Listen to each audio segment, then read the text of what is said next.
Hello everyone, it's Jamal Thomas. Guys, it's late, but I saw this story and I wanted to do it before I turn in. They're attacking the EPA, and I know they were attacking the EPA before, but at this point they're trying to officially dissolve the EPA. This came out of True Activists. HR 861, which was introduced by House Republicans on February the 3rd, contains only one sentence. The Environmental Protection Agencies shall terminate on December 31st, 2018, its daily cost reports. The bill, which was introduced by Representative Matt Gaetz, co-sponsored by Stephen Palazzio, Thomas Macy, and Barry Loudermilk, is presently awaiting action on the House of Science, Space, and Technology Committee.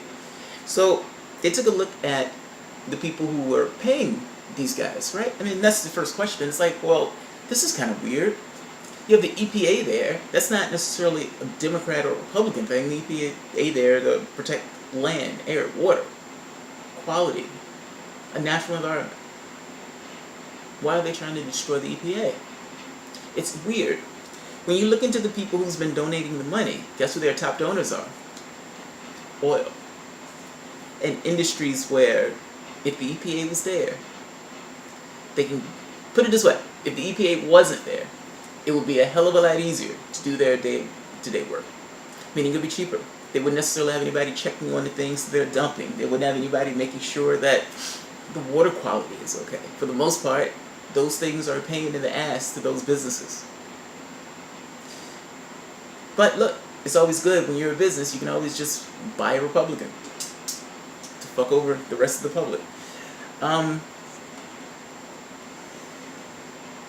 Yeah, the article just makes the point, this shouldn't necessarily be a surprise. The person who he put up to run the EPA, Scott Pruitt, had sued the EPA 14 times beforehand.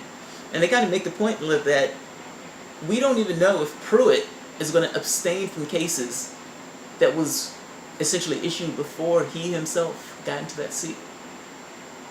Is he going to rule on his own cases? Yeah, man, this is absolutely gross. I guess my feeling is, yes, they were going to do something brazen. Yes, it had to be expected for the most part. I really wish that people weren't just necessarily protesting every day. Because when something like this happens, this would be the time to do it. And not just protests, coordinated action. I mean, you have all these groups throughout the United States. I mean, all of these people, whether it's Black Lives Matter, whether it's environmental groups, LBGT, all of these groups, for the most part, intersect in a really decent amount of space. I mean, even if there are certain differences within the groups themselves, the overwhelming majority of the aims are the same.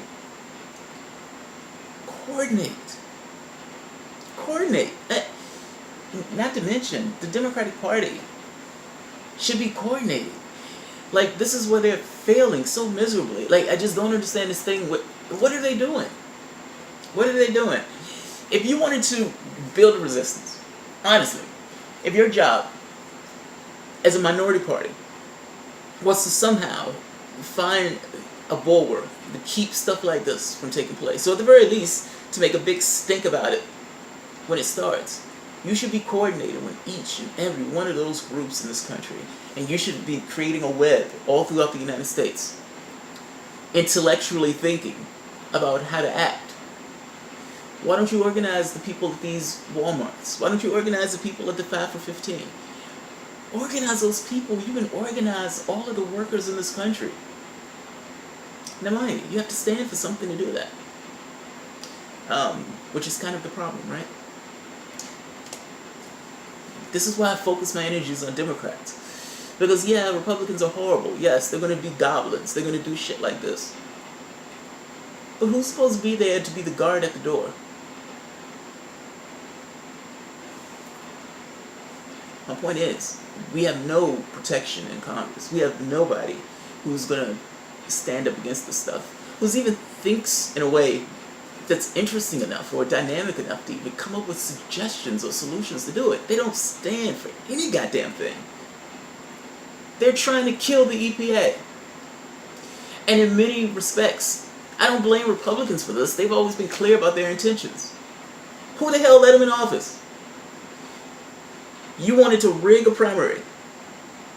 Not to get the strongest candidate in, to put the weakest candidate in, because you guys had already arranged for her to run and to be president. How's that getting you? Is that doing okay for you now? They're going to take the EPA. You can't blame Donald Trump. You can't blame anybody else. Put the blame where it belongs. Obama, Hillary, all those Democrats that fell in line when they were cheating Sanders, and nobody said anything. You tried to run a candidate that was under an FBI investigation for a year, and you think that was an awesome idea. Those are the guys who you need to blame. Blame Obama for gutting the Democratic state parties. Blame Hillary Clinton for draining away resources for a president thing. Look, that party is bankrupt. And in being bankrupt, these are the things that take place when you do not have a guard at the door, when you don't have an actual opposition to confront the people, the monsters at the door, the hordes at the gate. Yes, they're going to try to nix the EPA. If you're going to do something, this will be the time to do it. I guess it's going to be a protest. That's great. And look, I'm not belittling protests. It's just, I just don't know what they accomplish. I don't know what they accomplish. It just seems like people being this cathartic, I'm angry. And then they go home. So yeah, I have no clue whether they're going to be able to muster enough votes to save the EPA. We'll see. I definitely cover it though. Thanks, guys.